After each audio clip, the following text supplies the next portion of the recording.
Chapter 6. Counting the Cost.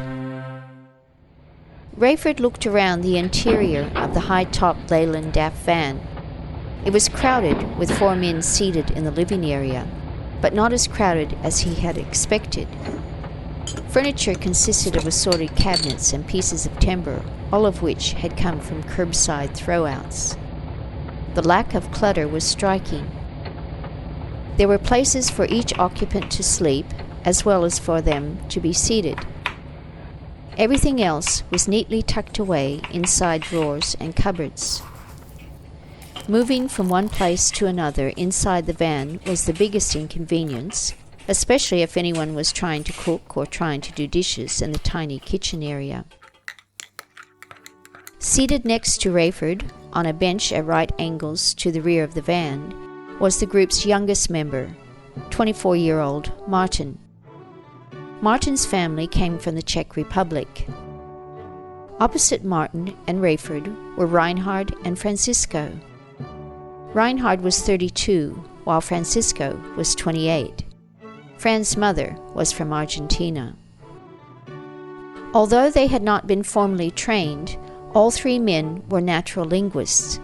Together, they had translated the Fall of America into French, German, Spanish, Czech, Russian, and even Polish.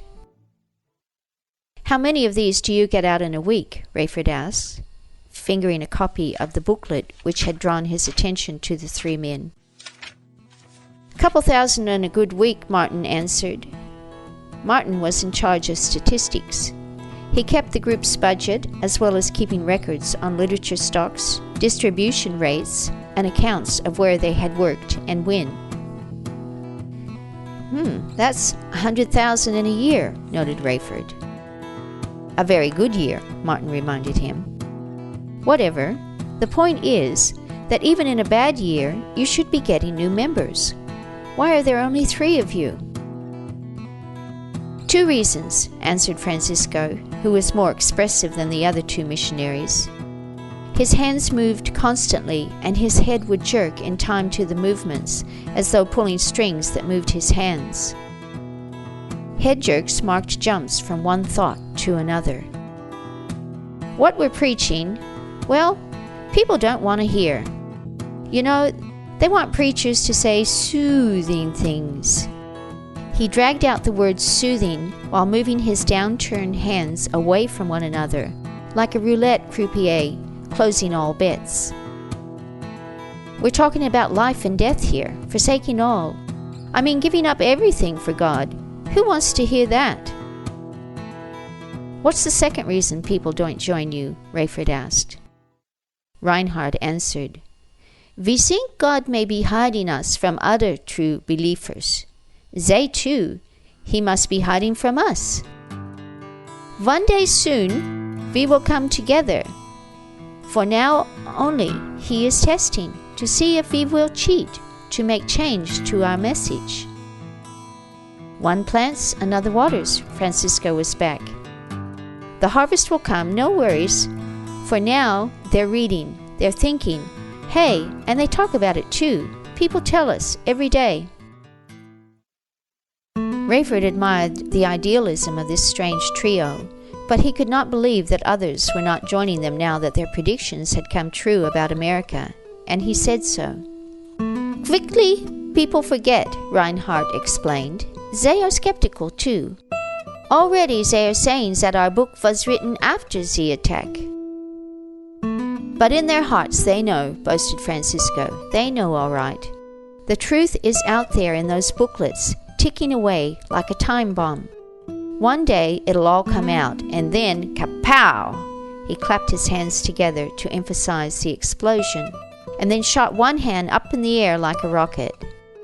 All 3 faces lit up in appreciation of what Francisco was saying. "We're not growing in numbers, but the truth is getting out," said Martin quietly. "Nothing can stop the truth. And being right in God's eyes is more satisfying than being successful." "You should understand," continued Reinhard. "We really believe when we talk of heaven and of God and about Jesus returning. Such faith changes deeply our interest in other things. We are living for a new world, an eternal one. Our faith is not what we call the churchy faith. That was an understatement. Rayford could hardly believe that a tiny band of religious fanatics living in abject poverty could have had such a deep impact on himself. Yet they were doing just that. The truth is that he would never have given them a second thought if it had not been for the destruction of America.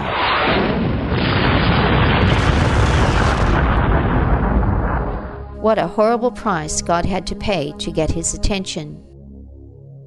Yet most of the world, even now, was more concerned about the effect on the world economy than they were about the spiritual implications of the fall of America. Rayford stayed talking for several hours. He treated the group to a hot meal inside the Jesans services to prolong the visit. In that time, he learned that the trio parked their van most nights in service rows behind well-equipped motorway services because they were less likely to arouse suspicion there, near 24-hour parking lots, than if they parked on city streets. Parking at the services also meant easy access to public restrooms and showers overnight. During the day, they would distribute their tracts at nearby shopping centers, just as they had done on the streets of Hounslow earlier that day. "We don't stay in the same place 2 nights in a row," Martin explained.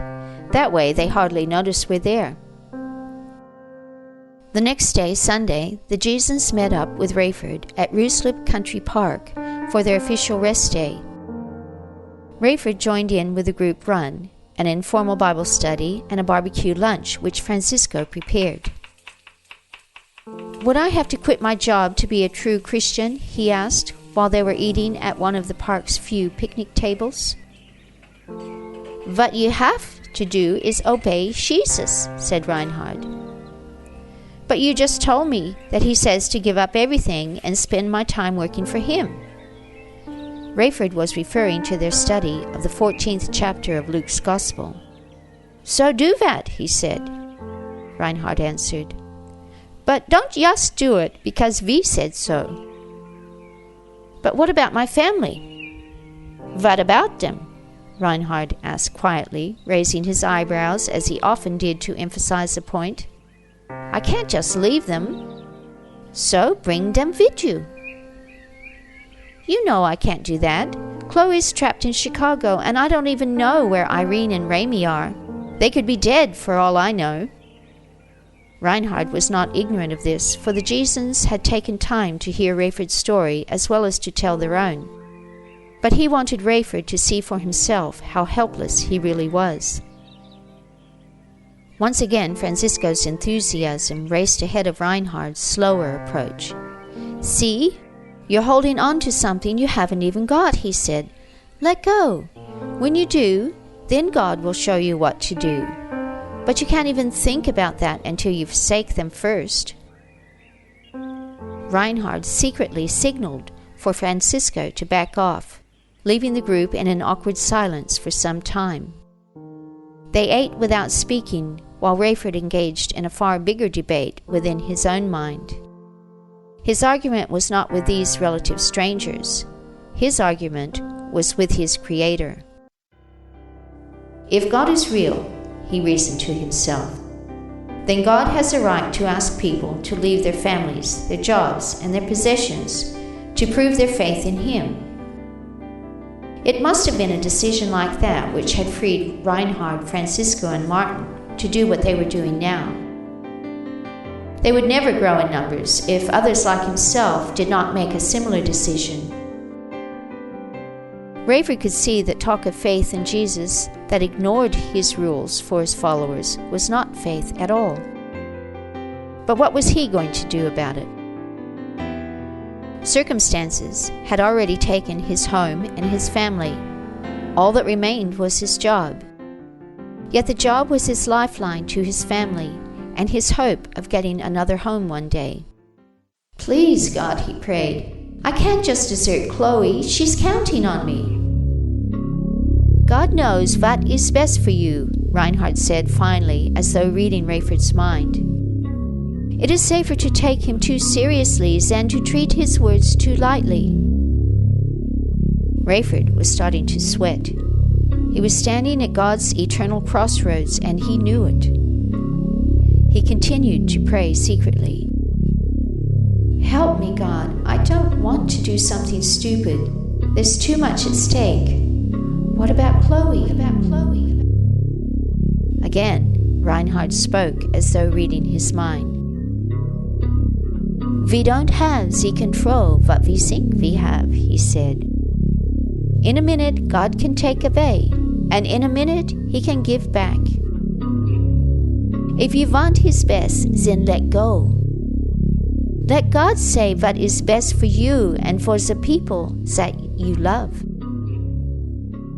Rayford Straight's analytical mind quickly weighed up the truth in what Reinhard was saying.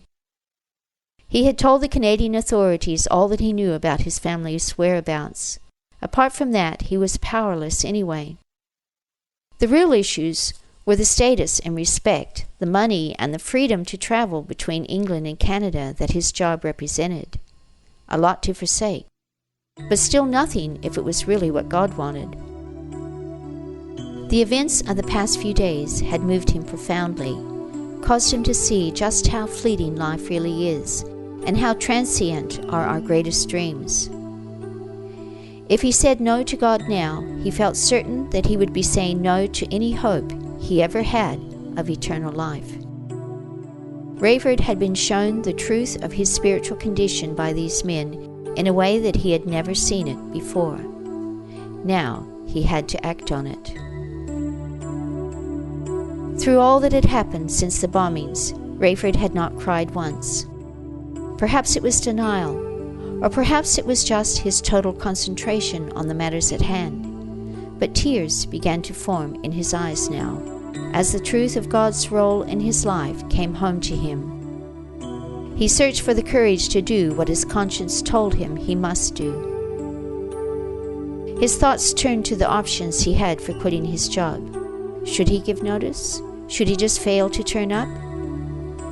He realized then that he had, in fact, made up his mind to do it, to forsake all for God.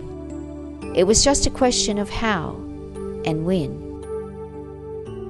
Rayford lifted his head and smiled broadly as the first tear overflowed and ran down one cheek. His companions picked up the meaning of the tear, and especially the smile that went with it. Francisco jumped to his feet and reached out to shake his hand. The handshake quickly turned into a hug. Martin and Reinhard waited their turn to welcome him with an embrace and a few quiet tears of their own. Rayford found work on Monday to give notice.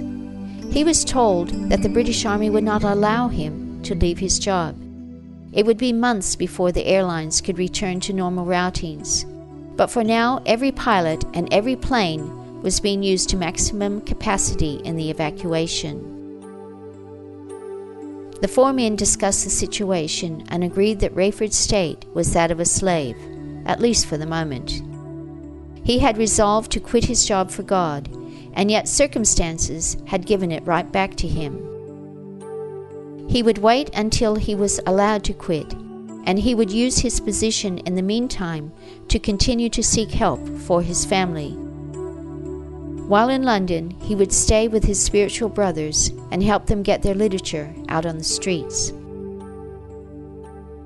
Over the next few weeks, in the midst of their concern for American suffering, PanCon staff also took note of a change in Rayford Strait. Rayford Strait had got religion and had joined up with some Jesus freaks. His involvement in volunteer emergency services in Toronto was reasonable enough, but in London he would be met at the airport by the strange young men in the daft van and return in it a few days later, in time for his next flight out. His usual social contacts had ceased, and there was word that he was living on the streets and begging from the public.